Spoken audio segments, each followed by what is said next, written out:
Bienvenidos a un nuevo debate de redacción médica. En esta ocasión abordaremos la prescripción de fármacos para el tratamiento del tabaquismo, y es que recientemente el Ministerio de Sanidad ha dado luz verde a la financiación de 2 medicamentos para dejar de fumar.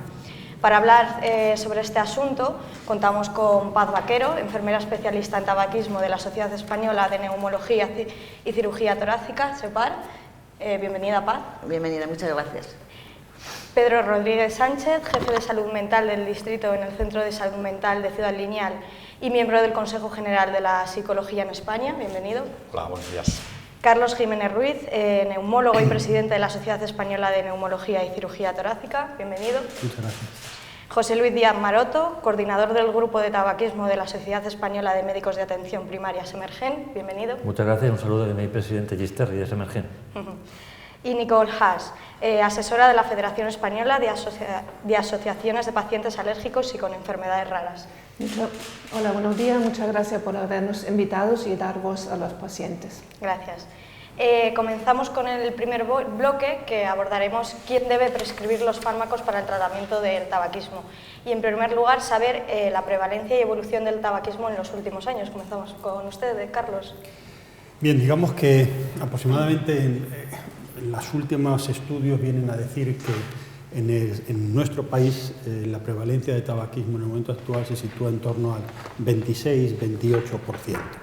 Si lo analizamos con respecto a lo que ocurría antes, pues la verdad es que ha habido una bajada significativa en el número de fumadores en la población general española. Pero también es verdad que en los últimos años esa caída se ha estabilizado y no sigue habiendo mayor caída. Pensamos que siempre en la Sociedad Española de Neumología Torácica, Sociedad Española de Neumología y de Cirugía Torácica, SEPAR, siempre hemos apuntado que este parón en el descenso es debido a que no se han puesto en práctica pues auténticas campañas en favor de la asistencia a los fumadores para ayudarles a dejar de fumar.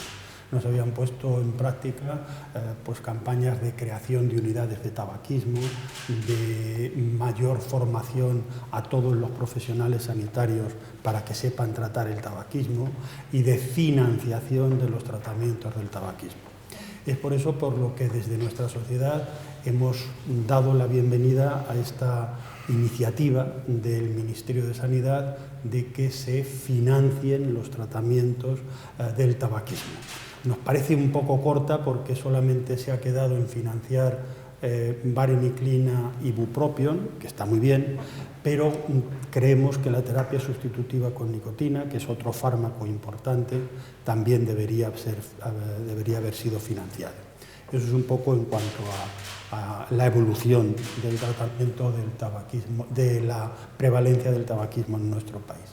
No sé, ¿quiere que también hablemos de quién debe prescribir? Sí, la siguiente pregunta es ¿quién debe hacer la prescripción? ¿Se debe hacer desde la atención primaria, desde neumología? Ha habido un poco de... Me gustaría añadir algún dato, estando de acuerdo con el profesor Carlos Jiménez, un dato muy interesante en la población joven, sobre una encuesta de salud de 2017, en chicos de 15 a 24 años la prevalencia en hombres es de un 20% y en mujeres de un 15%, o sea, una prevalencia bastante alta. Si tenemos el rango de edad de 15 a 24 años. Y añadir la encuesta Estudes, que valora la prevalencia de tabaquismo en chicos de 14 a 18 años. Es muy importante añadir un nuevo dato, que es el del cigarrillo electrónico, por añadir aquí, darle más al coloquio, que nos dice unos datos que son bastante alarmantes desde nuestro punto de vista, desde SEMERGEN, que es prevalencia alguna vez en la vida quien ha consumido cigarrillo electrónico. Dice, en 2014 chavales estaban en un 18% y chicas en un 15%. Estamos en la franja de 14 a 18 años. Pasamos al año 2016, ya estamos en un 22,6% chicos y un 17,5% mujeres. Y en 2018, datos muy importantes, están a prevalencia en un 52,4% de varones y un 44%. Hemos pasado de un 18 a un 52, de un 15 a un 44, respectivamente. Y nos decían que el cigarrillo electrónico se iba a utilizar para dejar de fumar. Pues desde nuestro punto de vista ya tenemos 2 epidemias. Primera epidemia, el cigarrillo tradicional Segunda epidemia, cigarrillo electrónico. Ya en Estados Unidos, en vista de lo que está ocurriendo con los jóvenes y los adolescentes, están dando marcha atrás por el elevado consumo de chicos en Estados Unidos. A mí me gustaría añadir también un tema que creo que es interesante también saber que España está por encima de la media en Europa en cuanto a fumadores. Yo tengo entendido que el porcentaje está en un 24%, que son los españoles que realmente se declaran fumadores diarios. Otra cosa es que realmente no se declaren, esa es otra cuestión que habrá que analizarlo. Y luego, efectivamente, lo que decía José Luis, el gran reto es disminuir el número de fumadores adolescentes. Ahí tengo varios datos que son un poco contrarios. Uno dice que el grupo de edad de 25 a 34 años registra mayor número de fumadores. Y luego tengo otro estudio que me dice que entre 18 y 20 años se encuentra la mayor franja de fumadores. No sé si Carlos igual lo puede explicar, si realmente son los menores, son los jóvenes de 18 a 20 los que mayor número de fumadores registran, o es el grupo de 25 a 34. Es el grupo de los adultos jóvenes, es el grupo donde hay mayor porcentaje de fumadores. Se sitúa mejor aproximadamente en un 30-33%. Vale. Y verdaderamente eso es un grupo muy importante sobre el que hay que actuar para ayudarles a dejar de fumar, porque además muchos de ellos les gustaría dejar de fumar y han hecho intentos por conseguirlo, pero no lo han conseguido. Ese es un importante grupo poblacional sobre el que hay que actuar. Además, bueno, yo creo, incidiendo en lo que decía José Luis, también es cierto que cuando tú preguntas a los adolescentes, sobre todo si ha fumado alguna vez, ellos creen, o siempre creen, yo te digo porque cuando nosotros hacemos las aulas para adolescentes, ellos siempre creen que cuando tú preguntas por el hábito tabáquico, preguntas por el hábito tabáquico de los cigarrillos convencionales. Y entonces, para ellos, fumar cachimba o fumar el cigarrillo electrónico o fumar tabaco de liar no es fumar. Yo creo que ese es un gran problema. O sea, cuando ya les incides y les preguntas directamente, ¿pero habéis probado cachimba o habéis probado cigarrillo electrónico? Entonces eso ya cambia. O sea, la diferencia entre quién levanta la mano cuando preguntas una cosa y quién levanta la mano cuando preguntas otra, yo creo que es la gran diferencia para ellos, que consideran que el otro no es fumar. Que por cierto la cachimba está otra vez muy de moda. Muy de moda. Por la juventud, el compartir, ¿no? Lleva mucho tiempo, ¿no? Realmente uno se pasea por algunos sitios de Madrid, incluso otras ciudades europeas, y nos encontramos con que efectivamente no es que esté de moda, es que además es los bares que despuntan, lo cual tendríamos que cambiar algunas cosas de estas y no realmente darles un valor añadido, que es lo que suele ocurrir. Vamos al bar tal que tiene unas cachimbas maravillosas, a lo cual yo cuando viajo por ahí me preocupa que verlo así, ¿no?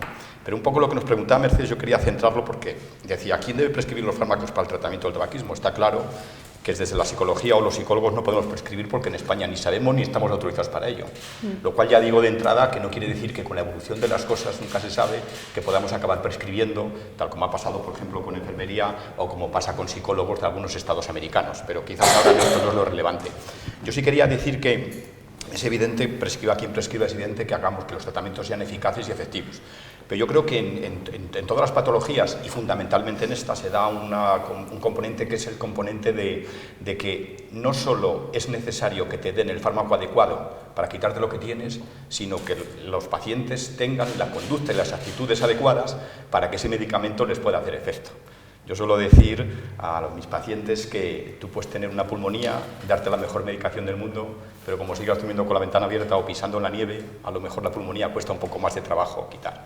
Si en algo es importante la conducta de las actitudes, es precisamente en la dependencia a sustancias y en el caso que nos trae aquí a este debate, el tabaquismo.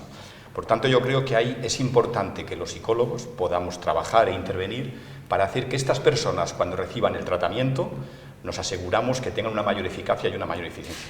Y solo decir para terminar este bloque, no en balde la ministra cuando presentó esto dijo que había que dárselo las personas que estaban indicadas, aquellas que tuvieran una voluntad real, que ya veremos a ver cómo definimos esto de la voluntad real, porque realmente me llamó la atención lo de voluntad real. A ver, yo creo que quizás esto en una rueda de prensa pues se dice que da así, y yo quiero entender de esto, es que evidentemente tenemos que trabajar con estas personas para ayudarles a que realmente entiendan por qué es bueno dejar de fumar, porque como decía la compañera, como decía Paz, a lo mejor es que o falta información O algunas personas, yo no soy muy dado a pensar que falta información, sino que a veces los humanos lo que hacemos es sesgamos aquella información que no nos interesa tener. Y por tanto, más que les falte información, tenemos que ayudarles a que algunas ideas erróneas que tienen, seguramente son las que están facilitando que sigan fumando y tenemos que quitárselas. Solo digo un ejemplo y ya acabo. Yo a veces cuando trabajo con personas de esto para motivarles o para conseguir que tengan adherencia, les digo, a ver, ¿qué cosas tú escríbeme las cosas que tú piensas que son buenas del tabaco? Y por ejemplo, las cosas clásicas. Pues cuando estoy con amigos, pues me lo paso mejor si estoy tomando además una copa y fumo. O cuando acabo de una buena comida, bueno, el cigarro ya como que remata la comida y tal. Bueno, pues vamos a hablar de si eso es bueno o no es bueno. Vamos a hablar si realmente potencia o no potencia el sabor de las comidas, etc. Entonces, en ese sentido digo que a lo mejor hay que trabajar para quitar ideas erróneas y seguramente estarán en condiciones de que se favorezcan mejor por el champis y bupropión y demás. Pues fíjate, Mercedes, lo que dice Pedro, y dándole toda la razón, siempre en las sociedades científicas como SMG, en las propias SEPAR y más sociedades científicas, siempre decimos lo mismo. Tratamiento farmacológico más tratamiento psicológico es el que tiene mayores tasas de abstinencia, siempre lo decimos en todas las reuniones, que es el mayor grado de evidencia científica graduada. O sea, tratamiento farmacológico, tratamiento psicológico, en conjunto los dos, es el que ofrece mejores resultados para dejar de fumar. Me gustaría hacer un inciso, yo creo que Pedro que ha estado en el clavo. Así que, ¿somos realmente conscientes que el tabaquismo es una enfermedad? ¿O realmente lo estamos viendo como un vicio y como una costumbre? Yo creo que por allí arranca un poco el problema. Así que los jóvenes no son conscientes que realmente es una enfermedad. Si lo están viendo más como un hábito, como una costumbre, como un vicio, y no son, por lo que estoy diciendo, que realmente no lo relacionan directamente con enfermedades. Y en todo caso, si lo relacionan con una enfermedad, es con el cáncer de pulmón y ya está. En ningún momento realmente se relaciona el tabaquismo con todo lo que son las enfermedades respiratorias, como puede ser la EPOC, el asma, etcétera, etcétera. Es que el tabaquismo no solamente es el causante de muchas enfermedades respiratorias, sino evidentemente también un factor de riesgo. Y creo que por ahí tenemos que trabajar muchísimo más. Sin lugar a duda, lo que pasa es que tenemos que ayudar a la gente a que piense, porque cuando pensamos en enfermedades tenemos una cultura sanitaria todos. Si pensamos en una enfermedad es algo que yo sin hacer nada me entra y entonces luego viene alguien y me cura. Bueno, y lo que tenemos que hablar y ayudar a la gente es a que entienda que la conducta y la actitud es determinante en la adquisición de enfermedades. Claro. Pero en cantidad de enfermedades, podríamos poner ejemplos y tal. Y yo creo que por ahí pasa un poco la cultura o los programas de preventivos. No solo informar, que hay que informar, sino cómo ayudar. Yo siempre me obsesiona el cómo ayudar a cambiar a la gente actitudes que tiene. Si tú piensas, por ejemplo, una cosa que es una tontería, que yo fumo un cigarro cuando me han dado una mala noticia, cuando me he puesto nervioso, porque me han dicho que me tranquiliza, tengo que explicarle a alguien que a lo mejor el tabaco es un excitante y que evidentemente no tiene ningún componente ni ninguna razón que me pueda ayudar a tranquilizarme, que esto es un poco, esas son las ideas erróneas, y con esto es con lo que hay que trabajar mucho con las personas para que realmente puedan beneficiarse, como decía antes, de los tratamientos. Sin duda. Y en cuanto a la prescripción, atención primaria, en cuanto a la neumología, otras especialidades... Yo creo que aquí lo que tenemos que dejar claro es una cosa. Hay 10 millones de fumadores en España y la mayor parte de ellos quieren dejar de fumar. Y para dejar de fumar lo que tienen que hacer es recibir el tratamiento farmacológico adecuado y el asesoramiento psicológico adecuado.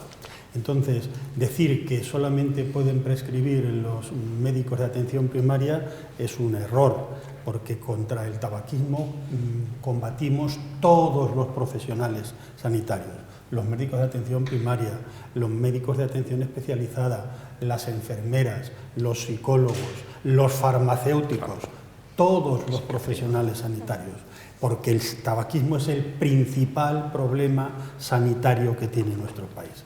Entonces, decir que esto lo soluciono solo yo, que soy médico de familia, sin contar con los demás, grave error. O decir que esto lo soluciono solo yo, que soy neumólogo, grave error. Esto lo solucionamos entre todos. Entonces, lo que sí tenemos que procurar es que prescriban tratamiento farmacológico para dejar de fumar los que mejor estén preparados, aquellos que auténticamente sepan tratar el tabaquismo. Aquellos que sepan, que conozcan el medicamento, que sepan qué medicamento utilizar en qué paciente y que además sepan acompañar al paciente en el proceso de abandono de consumo de tabaco. que además sepan ofertarle el asesoramiento psicológico que decía Pedro adecuado, junto con el tratamiento farmacológico. Esos son los que deben prescribir. ¿Que son farmacéuticos? Pues farmacéuticos. ¿Que son neumólogos? Pues neumólogos. ¿Que son internistas? Pues internistas. ¿Que son médicos de atención primaria? Pues médicos de atención primaria. Lo que tenemos que conseguir es que todos los profesionales sanitarios estemos formados en cómo saber tratar el tabaquismo. Eso es lo primero. Y lo segundo, que prescriban todos los que están formados. Así que yo creo que aquí hay que ser mirada amplia, no ser exclusivista. Sería un error, sería facilitar que la gente siguiera sin fumar. Ese es el punto de vista de la Sociedad Española de Neumología y Cirugía Torácica, SEPAR. ¿Y por parte de Semergen? Lo mismo, pero también, como dice Carlos, especialistas no solamente neumólogos en los hospitales, cardiólogos, psiquiatras, ginecólogos, otorrinos, todos, porque el consumo de tabaco se relaciona con más de 27 enfermedades, de la cabeza a los pies entrarían todos los especialistas, sean de hospital o sean de primaria, acompañados también, claro, por la labor importantísima de enfermeros también, de primaria y de especializada. Que, por cierto, hay una anotación de enfermería también en el proyecto que nos habéis presentado para discutirlo aquí, la labor fundamental de atención primaria. Los enfermeros están acostumbrados a trabajar con pacientes crónicos, o sea, hipertensos, diabéticos, con colesterol elevado. ¿Por qué no también con enfermos de tabaquismo? Que están acostumbrados perfectamente y formados para hacer este trabajo. A mí me parece que lo importante es de qué organización nos dotamos para poder realmente recibir a las personas que, sin tener todavía una enfermedad, o por lo menos no sea visible o que no esté declarada. Entonces yo creo que, hombre, como sabe el compañero de la atención primaria es la puerta de entrada. Yo creo que tiene organización suficiente como para que realmente a lo mejor sea ahí donde haya que recibir las demandas y luego el siguiente escalón es y cómo nos coordinamos entre atención primaria y el resto de especialidades para que realmente podamos atajar en todas sus derivaciones y en todas sus vertientes que ha producido el tabaco. Y solo decir, voy a bajar un poco a mi casa y tal, decir, y cuando ya por fin esté consolidado la incorporación de psicólogos a la atención primaria, ya sabéis que hay un proyecto que se están incorporando y tal. Que por cierto hace mucha falta. Tenemos 21, ya será increíble. Y entonces lo que hay que hacer es que yo creo que lo importante es tener una organización y para mí me parece que la atención primaria, sin perjuicio de que evidentemente los servicios de neumología, psiquiatría, los centros de salud mental, pero que haya como una especie de punto desde donde se parta con la coordinación, donde se reciban las primeras demandas y desde ahí se puedan distribuir y seguramente conseguiremos mejores resultados. Sí, pero lo que pasa es que casi nos metemos en otra de las preguntas que tenías, porque como bien decía José Luis, es verdad que nosotros no podemos prescribir como enfermería hasta que no salga el famoso decreto que un año de esto saldrá, pero sí es verdad que el seguimiento es fundamental. Y yo creo que todo, como decía Carlos, todo aquel personal que esté preparado, pero hay que prepararse para hacerlo. O sea, tú no puedes hacer un seguimiento a un paciente que fuma, pues como, si no estás preparado, pero igual que no haces otro seguimiento a cualquier otro paciente crónico. O sea, cuando tú quieres hacer un seguimiento como enfermera a un paciente crónico, te tienes que formar. Pues para esto es lo mismo, hay que formarse, no hay más. Y tenemos que trabajar bien con respecto a esto, porque claro, lo puede hacer el seguimiento cualquiera, pero tengamos cuidado con algo que suele darse, que es a veces, sin querer nosotros y con la mejor voluntad del mundo, podemos caer en contradicciones unos profesionales y otros. Entonces tengamos cuidado, yo por eso creo que es bueno que después los seguimientos también se marquen desde donde tenga que se marcar, pero que lo haga, que realmente sea esa persona el referente para que no caigamos en contradicciones, porque a veces os pasará a vosotros también, sin darnos cuenta, todos caemos en eso, ¿no? Que a veces decimos una cosa que es o algo contraria o un poco distinta o la entiende de manera distinta el paciente, de tal manera que a lo mejor estamos bloqueando que pueda beneficiarse de las medidas que le hayamos puesto. Yo creo que es importante esto. Os planteo otra pregunta. Si que nosotros realmente queremos llegar a los fumadores jóvenes, ¿vosotros pensáis que los fumadores jóvenes realmente acuden al médico de cabecera? Así que hemos tenido 82 millones de visitas el año pasado en cuanto a atención primaria, y cuánto pensáis que realmente corresponde a lo que son gente joven. Yo creo que tenemos que buscar otras fórmulas diferentes. Os comento, Hay un teléfono, por ejemplo, en la Consejería de Madrid, donde tú puedes llamar si quieres dejar de fumar. Me lo conozco de memoria, es 900-124-365. Lo digo así también para formar a todos. Repítelo otra vez para que se oiga bien en el debate. 900-124-365 y además te atienden durante 24 horas de lunes a domingo. Lo he comprobado, lo he hecho varias veces y efectivamente funciona. Entonces he preguntado, digo, bueno, he dicho que quiero dejar de fumar, ¿qué realmente puedo hacer? La persona o las personas que de alguna forma me han contestado me han dicho, bueno, si quiere dejar de fumar, nosotros le vamos a poner una cita con la enfermera en su centro de atención primaria. Y digo, bueno, ¿qué me puede adelantar con respecto a lo que es la financiación de lo que es el tratamiento antitabaco? Y me decían que no sabían absolutamente nada de esto. Digo esto simplemente como input, ¿no? Que tenemos que estar formados todos si realmente queremos formar a la sociedad también al respecto. Porque repito que los jóvenes no creo que atiendan mucho a lo que es atención primaria. Yo tengo 3 hijos en estas edades y desde luego creo que de mis 3 hijos ninguno ha ido a atención primaria hasta la fecha. Por eso, es que yo creo que el problema del tratamiento del tabaquismo no es para los jóvenes. Los jóvenes, verdaderamente, la mayor parte de ellos no quieren dejar de fumar. La mayor parte de ellos. El problema con los jóvenes es un poco lo que tú decías antes, hay que sensibilizarles, pero no sensibilizarles por la vía de que van a padecer enfermedades graves o que... No, sino sensibilizarles por otras vías, por la vía de que fumar lo que va a hacer es disminuir su calidad de vida, que fumar va a disminuir, pues va a hacer que envejezcan antes por problemas de la piel, va a hacer que sus ropas, que sus cabellos huelan mal, deporte, les va a quitar la capacidad de hacer deporte. Eso yo creo que es lo que hay que mandar a los jóvenes. Pero no lo estamos haciendo. Pero después, claro, eso ya hay que hacerlo, ¿no? Y sería importante hacerlo. Pero verdaderamente los jóvenes, os voy a dar 2 datos. Nosotros tenemos la unidad especializada en tabaquismo de la Comunidad de Madrid, en la que recibimos a fumadores que nos son enviados desde atención primaria cumpliendo una serie de criterios de derivación. Pues verdaderamente la edad media de los pacientes que recibimos está en torno a 48 años de edad. Jóvenes por debajo de 18 años de edad es poquísimo el número de jóvenes que recibimos. Y muchas veces, verdaderamente, cuando vienen arrastrados por su madre, que les trae a que dejen de fumar sin que ellos auténticamente lo pidan, ¿no? Entonces, por eso digo que como tratamiento de tabaquismo yo me iría más a los adultos y como prevención del tabaquismo. Prevención en los colegios yo creo que es fundamental.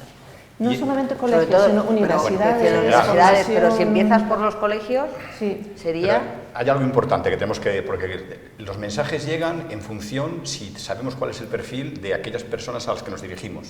Un joven, por naturaleza, todos seguramente lo hemos pensado, cree que esto son cosas, las enfermedades tal, que les pasan a otros. Que a mí no me va a pasar nunca esto. Y de ahí que a veces tengamos unas conductas un poco temerarias, un poco arriesgadas, etc. El tabaco yo creo que es lo mismo. Cuando además en el tabaco seguramente hay algunas ideas preconcebidas, erróneas como no pueden ser de otra manera, de que esto me hace, voy a decir, que me hace más hombre, o que así yo me tranquilizo. Más mujer, ahora ha cambiado el perfil, Sí, efectivamente, además ha habido un aumento. Me hace a lo mejor que esté más tranquilo cuando voy a ligar, por ejemplo, cuando estoy en las relaciones sociales, que yo soy un pelín fóbico de las redes sociales, entonces como me ayuda. Entonces yo creo que hay que transmitir un poco todos estos mensajes, decir, tú fumas si quieres, pero no te sirve para lo que tú crees que te sirve. A mí me parece que eso sería un mensaje importante y claro, porque como dice Carlos, hombre, lo importante es que efectivamente que cuantas menos personas de las que fuman, o sea, cuantas más personas dejen de fumar, mucho mejor, pero aquellas personas que están empezando, o que no han empezado, si conseguimos que no entren precisamente al grupo de personas que van a acabar fumando, me parece que eso también es un exitazo de los programas que pongamos en marcha. Pero entonces no son pacientes los jóvenes. Son pacientes también. Bueno, sí, yo es que, claro que son pacientes, potencial paciente, pero esto pasa como con otras muchas cosas en esta vida, ¿no? Que tenemos que hacer prevención para que uno no coma no sé qué, o para que no tenga determinadas actitudes sedentarias o tal, ¿no? Entonces puedes no ser enfermo todavía, y si además eres capaz de seguir las recomendaciones que te dan, pues a lo mejor retrasas que te aparezcan cosas hasta los 80 años, ¿no?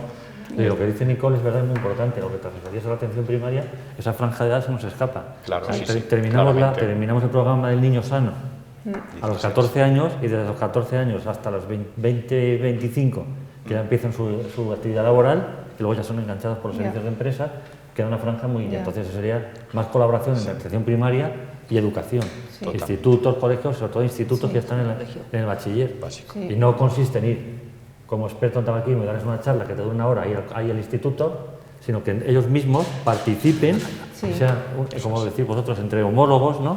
Que hagan sus trabajos, sus presentaciones, y entre ellos, aunque tú estés ahí colaborando, pero no llega a soltar la charlita de una horita y ya me voy a mi consulta y me vuelvo a lo diario, ¿no? Y hay que tener cuidado con los mensajes, como decíamos, no sé qué pensará Carlos y sobre todo José Luis de esto y tal. Las imágenes esas terribles que se ponen en las cajetillas de tabaco, ¿han tenido efecto o no? Yo tengo dudas, porque se produce el sesgo perceptivo que a veces... No banalicemos eso. O sea, hay estudios que demuestran que la colocación de ese tipo de imágenes y de ese tipo de alertas sanitarias en los paquetes tiene su beneficio. Y lo hay, tanto en jóvenes como en adultos.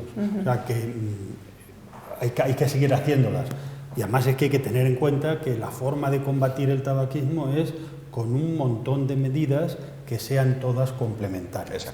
No solamente financiando el tratamiento del tabaquismo, sino además también medidas preventivas de prevención en los jóvenes, medidas de control de la publicidad, medidas de empaquetado genérico, todo este tipo de cosas. En las empresas, porque sabéis que el tabaquismo causa mucho absentismo, mucha rotación, mucha falta de efectividad, así que creo que el otro día vi un dato que son casi 8.000 millones de euros que perjudica el tabaquismo en las empresas, pues lógicamente tenemos que enganchar a las empresas también en este proceso, ¿no?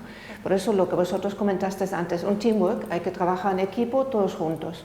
Por eso con mucho criterio muchas empresas le ofrecen ya, hablando de tratamiento y financiación, tratamiento a sus empleados, porque saben que al final le va a ser rentable, a corto, a medio y a largo plazo.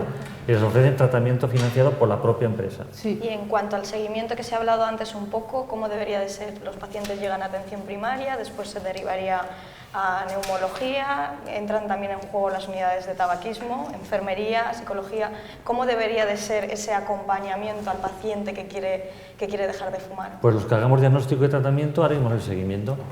Seamos de primaria, seamos de especializadas, sean enfermeras, psicólogos, farmacéuticos o enfermeros, todos haríamos prevención, diagnóstico, tratamiento y seguimiento. Y cuando lo sepamos, como dice Carlos Jiménez, igual que cuando lo sabemos en cardiología o en ginecología, derivamos, tendríamos que derivar a una unidad especializada de tabaquismo, como la que dirige el profesor Carlos Jiménez, que es referencia en el mundo entero, ¿no? Y publicitar ese número, por ejemplo, lo repito nuevamente, 900-124-365 en todos los sitios, que realmente tenemos que darle el acceso hacia el diagnóstico también, ¿no? Ayudarle para que realmente puedan tener tratamiento, pero primero que vayan o que reciban el diagnóstico. Yo insisto mucho en el tema que realmente el tabaquismo es una enfermedad. Si no somos conscientes que es una enfermedad, lo vamos a tener bastante difícil. Sí, no, bueno. Pero ese punto es clave. El tabaquismo es una enfermedad crónica y así es como hay que enfocarlo, ¿no? Vamos a ver, yo creo que, yo estoy de acuerdo con lo que ha dicho José Luis y con lo que se va a decir aquí casi seguro. La idea es, hay fumadores que requieren un tratamiento farmacológico y un apoyo psicológico de intensidad leve que se le puede ir dando a lo largo de un tiempo, con no muchas visitas de seguimiento, y con eso más o menos estos fumadores dejan de fumar. Pero es cierto que hay otros fumadores que tienen una dependencia física muy intensa, que tienen una dependencia psicológica muy intensa, que son fumadores que han intentado muchas veces dejar de fumar y no lo han conseguido, incluso siguiendo un tratamiento como el que yo le decía antes. Hay incluso fumadores que tienen una patología cardíaca, una patología pulmonar, una patología psiquiátrica que hace que sea más difícil que dejen de fumar, hay fumadoras embarazadas que requieren un tratamiento mucho más especializado. Entonces, ese grupo de fumadores requiere de un tratamiento más específico, es decir, de un tratamiento con a lo mejor unas dosis más altas de los fármacos habituales, con una combinación de fármacos, con un diagnóstico más adecuado de cuál es el grado de dependencia que tienen, de cuál es el grado de tabaquismo que tienen, de cuál es el grado de dependencia no solo física, sino social, gestual, todos. Y después un seguimiento más intenso. No se trata de verles una vez al mes, a lo mejor hay que verles 2 veces al mes, y no se trata de verles durante 5 minutos, no, es que a lo mejor hay que verles durante 20 minutos, y la primera consulta no 20, sino a lo mejor hay que tardar 1 hora viéndolo. ¿Me entiende? Entonces, eso requiere de un tratamiento especializado. Eso requiere de que haya unidades especializadas, perfectamente acreditadas, donde se pueda hacer ese tratamiento y ese seguimiento. Entonces, si acudimos a lo que él antes comentaba, que haya una colaboración entre primaria y especializada, habiendo unos criterios de derivación, bueno, pues este es un paciente que tiene estas características, le vamos a derivar a la atención de una unidad especializada. Este es un paciente que no tiene esas características, le podemos tratar desde atención primaria, o lo podemos hacer conjuntamente atención primaria con los farmacéuticos, que ese es otro grupo potentísimo que no lo tenemos que dejar. Y cuando digo atención primaria, digo médico y enfermera de atención primaria.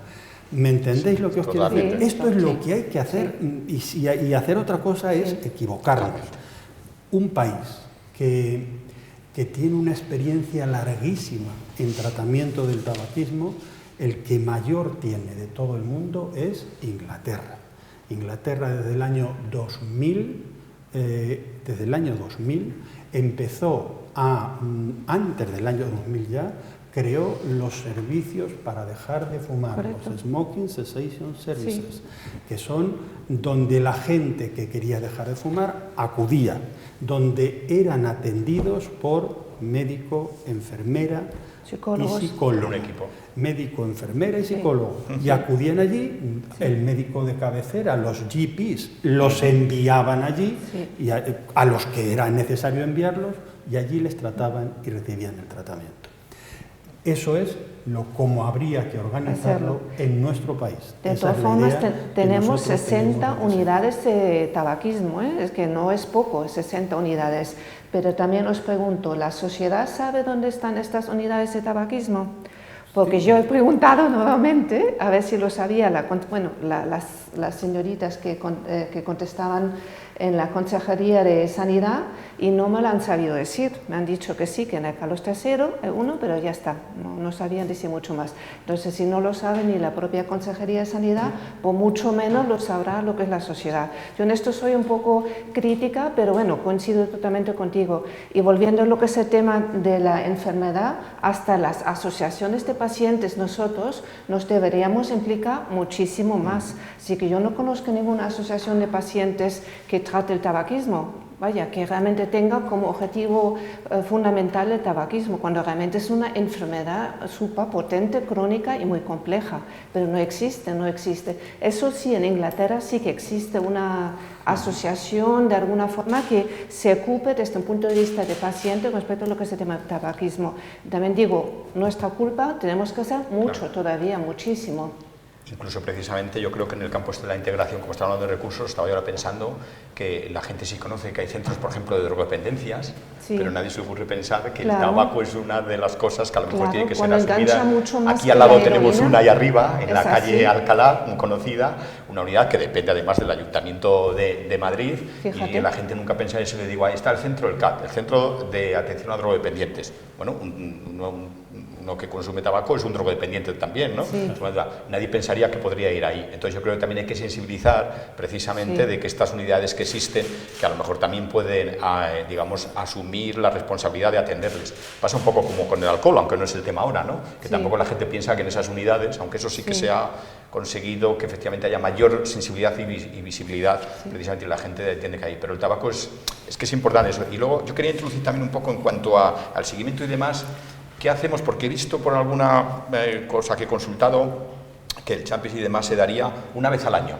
No sé si eso es solamente noticia de prensa o está más elaborado en el proyecto de la comisión esta que ha aprobado y tal. Sí. Entonces, entonces la comisión de precios ha puesto eso. ha puesto como condiciones no sé que es un intento al año, que la claro, persona me a la preocupa, que se ¿no? le... Quiero decir que yo lo que haría sería y propondría es analicemos por qué el fracaso.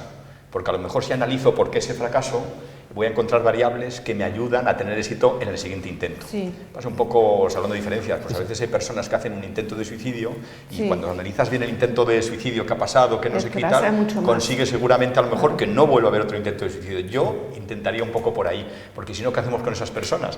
Pues mirando el reloj a ver cuándo pasa el calendario y entonces todavía me quedan 8 meses, me quedan 7, no sé, a lo mejor lleva uno a una, entre comillas, una pequeña desesperación y acaba fumando más, con lo cual cuando vuelva a lo mejor es más difícil de dejar, no sé, yo le daría una vuelta a esa idea, que no me acaba de... Hombre, la verdad es que Pero o sea, los gestores decimos que la financiación hay que aplaudirla, es verdad, ¿no? Sin lugar a dudas. Pero tal y conforme ha salido la financiación, pues ha salido con algunos déficits importantes.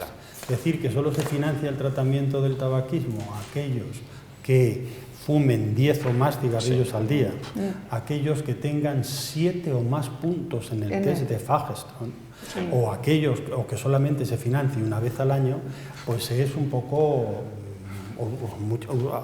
poner sobre el papel muchas cortapisas, porque fíjense, fumadores con 7 o más puntos en el test de Fagerström, hay muy pocos fumadores, muy pocos. Sí.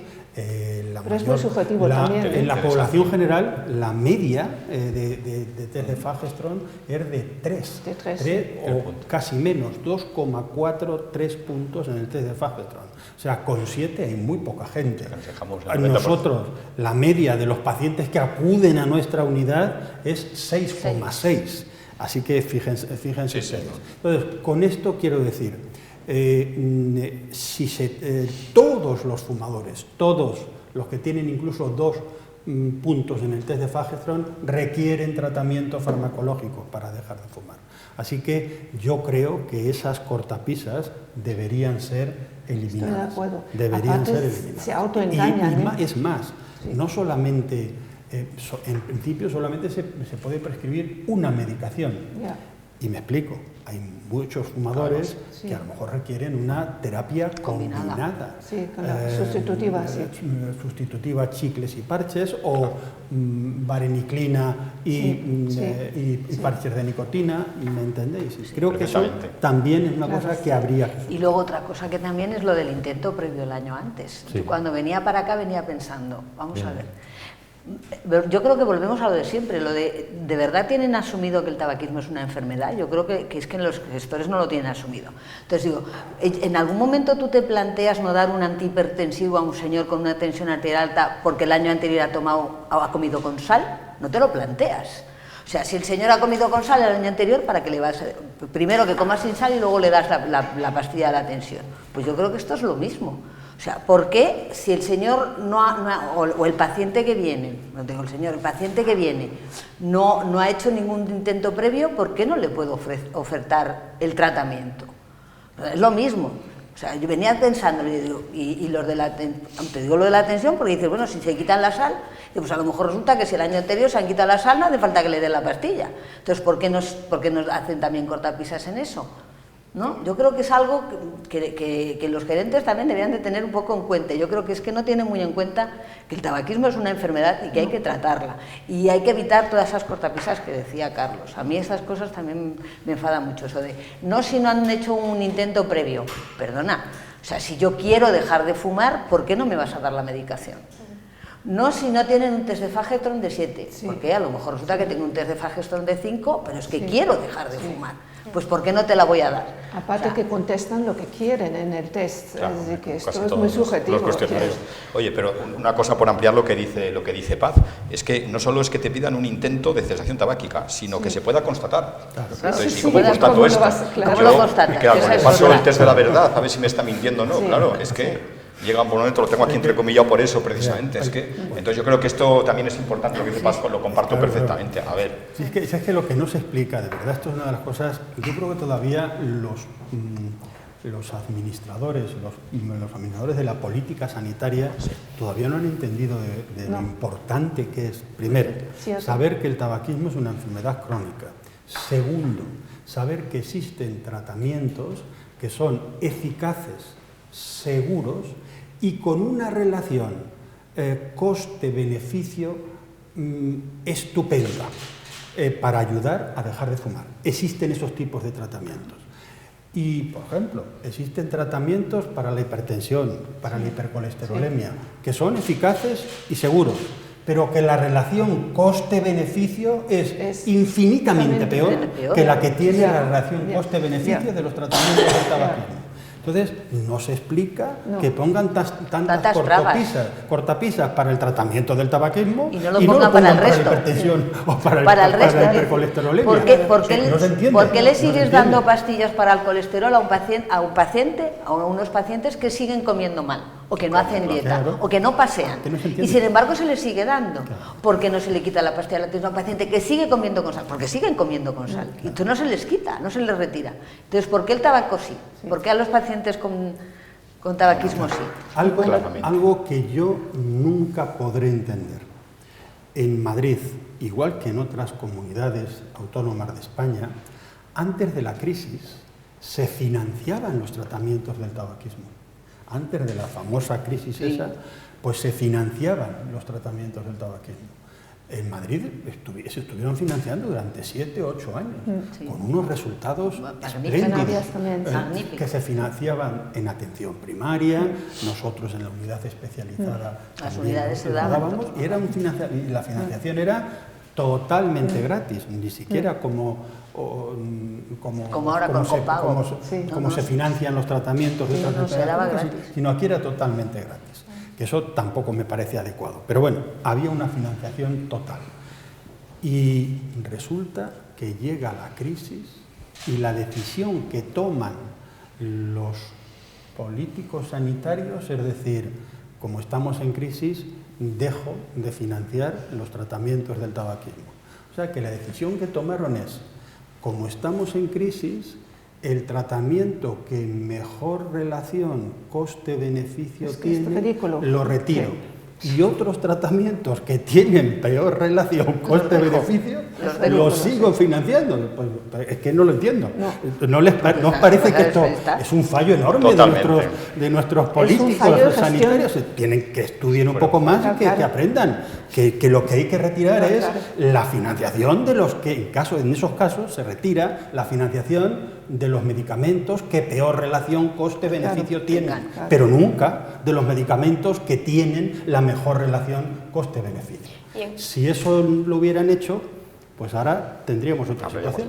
Y en cuanto a los fármacos que se han financiado, Champix y Ibupropion, ¿son suficientes? ¿Echan en falta alguno más? Hombre, no es suficiente, ya lo ha dicho Carlos antes, es decir, que cada paciente es un mundo y tiene una serie de características, entonces el médico tiene que tener la facilidad de prescribir lo que realmente él considera es mejor para el paciente, siempre hablando directamente con el paciente también. Entonces habrá casos cuando necesitan diferentes tratamientos farmacológicos conjuntamente, es decir, que no solamente uno, entonces evidentemente no es suficiente. ¿Y por qué creen que se han financiado estos dos y otros no? Quizá no hayan hecho porque Varenicline y Ibupropion sean de prescripción médica, así de claro, y la TSN sea de venta libre. Otra opción, ¿no? Otra opción no me entra, porque como hay tratamientos combinados, como habéis comentado, que pueden mezclar tratamientos de primera línea entre ellos, es que no nos entra. Porque claro, yo no te conozco ya en este campo los temas, pero supongo que habrá estudios que dirán que efectivamente de la eficacia de unos y de otros y que seguro que no son estos dos, ¿no? Que como decía antes Carlos al principio, hay alguno más, ¿no? Entonces se debería tener en cuenta la evidencia científica que exista sobre todos los que realmente se han medido y se ha comprobado lo que cuenta su es eficacia. El paciente, ¿no? Lo que cuenta realmente es el paciente y sus circunstancias. Entonces el paciente, algún medicamento es bueno para un paciente, pero para el otro no lo es. Entonces el médico tiene que tener la facilidad de prescribir lo que realmente necesita el paciente. Y como decía Carlos, a veces hay que hacer tratamientos combinados. Claro, también, con lo eso, cual... evidente. O tiene fases esto, pues supongo que, pues, que habrá que empezar por una serie gradual de posibles medidas que pongo en marcha y cuando llega al Champions es porque a lo mejor otras las has ido rechazando o no ha servido. Es que esto es lo importante, yo creo, como un programa, es que si no, no se concibe, que lleguemos y digamos, venga, que yo dejo de fumar, te voy a poner Champions. Hombre, a lo mejor hay que hacer una graduación de medidas que voy poniendo en marcha. Aunque sí que es verdad que en igualdad de condiciones, ¿verdad, Carlos? Hay estudios que en igualdad de condiciones frente a placebo, el medicamento que ofrece mayores tasas de abstinencia es la vareniclina. Frente a placebo. Eso sí está estudiado y publicado científicamente, con evidencia.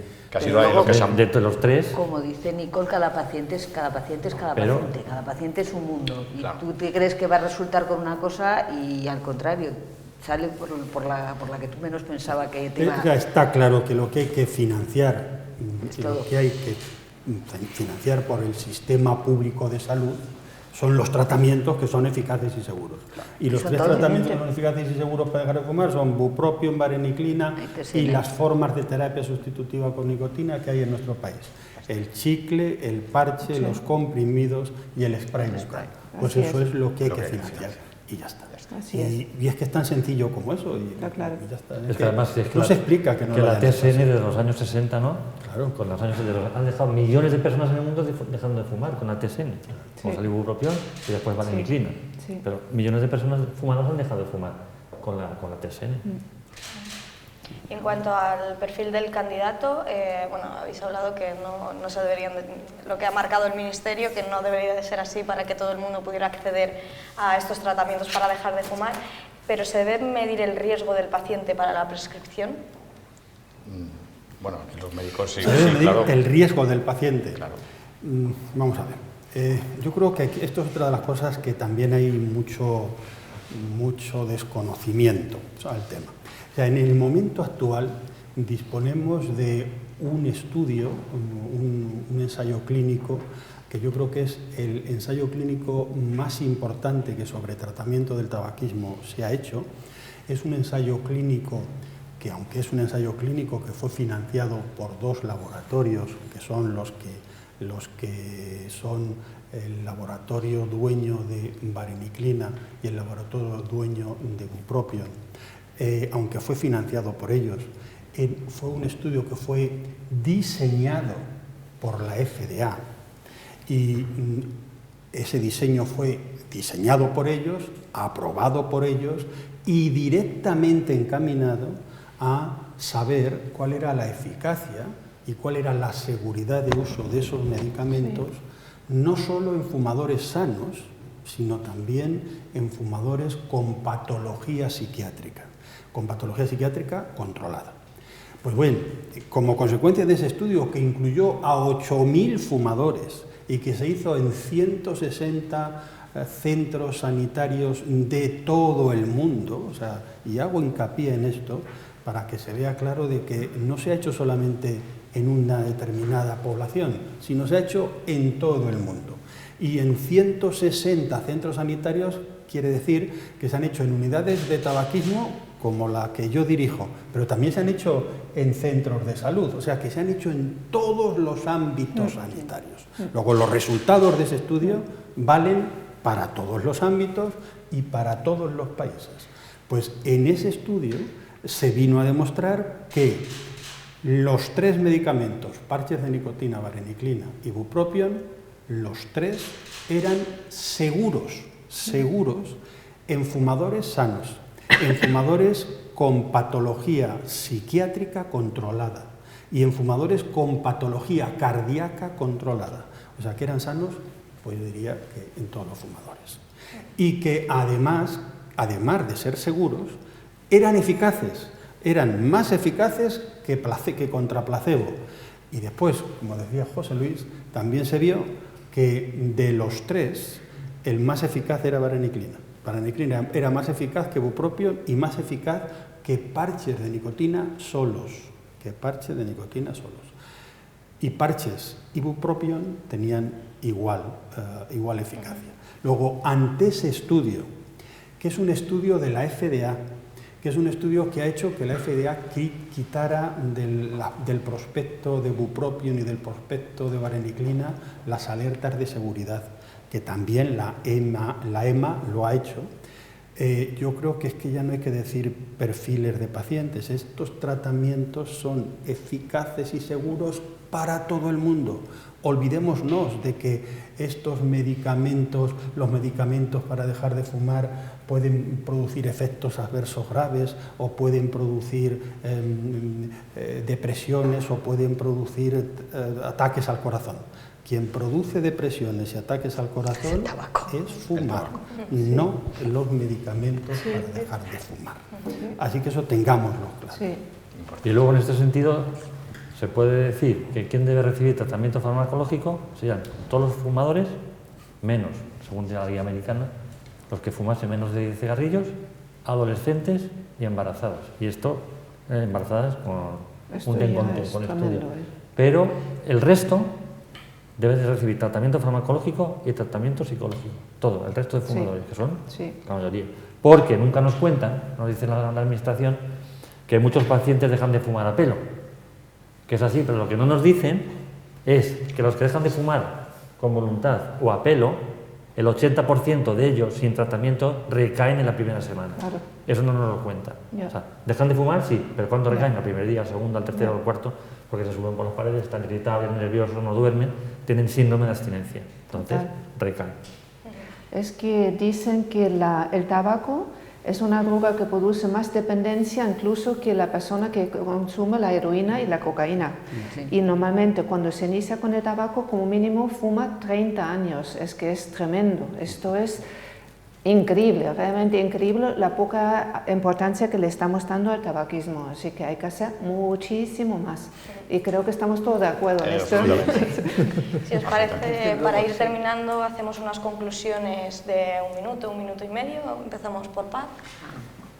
Pues yo creo que como conclusión pondría que el tratamiento debería financiarse, todos los tratamientos que están ahí para nuestros pacientes, que deberían de financiarse a todos los pacientes que quieren hacer un intento, sin ponerles cortapisas de ningún tipo.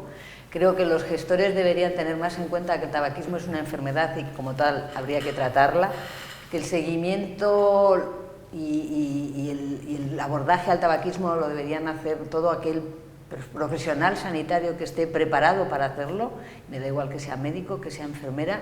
Quizá nosotros tendremos a lo mejor alguna más facilidad, alguna facilidad en tema agendas o alguna cosa de esas por el seguimiento, pero yo creo que todo el que esté formado, pero hay que formarse porque esto tampoco es, bueno, es que no es una tontería, es una cosa muy seria y que desde luego hay que hacer mucha más prevención en nuestros jóvenes. Ellos deben de tener, yo creo que ahí sí que vamos un paso por detrás de las tabacaleras, y es que ellos deben de conocer y de saber que cualquier forma de fumar es forma de fumar. O sea, tú no puedes venir diciéndome, yo no lo he dejado de fumar, llevo 4 meses sin fumar y luego resulta que estás fumando cigarrillo electrónico. No, no has dejado de fumar, has cambiado la forma de fumar, pero sigues fumando. Y yo creo que eso hay que incidir mucho porque nuestros jóvenes lo tienen ahí y es de muy fácil acceso, Sí. Absolutamente. Bueno, yo un poco he de decir que estoy de acuerdo con todas las medidas que se han puesto en marcha, que como todo en la vida llega un poquito tarde, es importante, y yo voy a decir que sí precisamente en esta dependencia, aparte de la sustancia física que hace que yo dependa de ella, hay cuestiones comportamentales y actitudinales, y esto creo que es lo que justifica la intervención de la psicología, yo diría, para 2 cosas. Primero, para generar motivación, que es básico para cualquier cosa que hagamos en la vida. Si yo no estoy motivado para ello, la cosa más importante del mundo no la voy a hacer bien, ni voy a ser adherente a los tratamientos, y entonces, por tanto, yo creo que es importante que se incorpore de manera explícita y además diciéndolo, no solo, habría que dar apoyo psicológico, la intervención de la psicología, el apoyo psicológico, y además yo diría que tiene que ser antes del tratamiento, durante el tratamiento y después del tratamiento es importante que se haga un seguimiento a un como mínimo medio plazo, ¿no? Y por qué no largo, ¿no? Esta sería un poco mi conclusión de esto. Gracias. Bien, pues decir que, vamos a ver, estamos ante una enfermedad crónica que la padece entre el 24 y el 26% de la población general española. No hay ninguna enfermedad crónica con tanta prevalencia como esta. Segunda, que es una enfermedad crónica que causa 60.000 muertos cada año en la población general española. No hay ninguna enfermedad crónica que cause tantísimas muertes al año en España.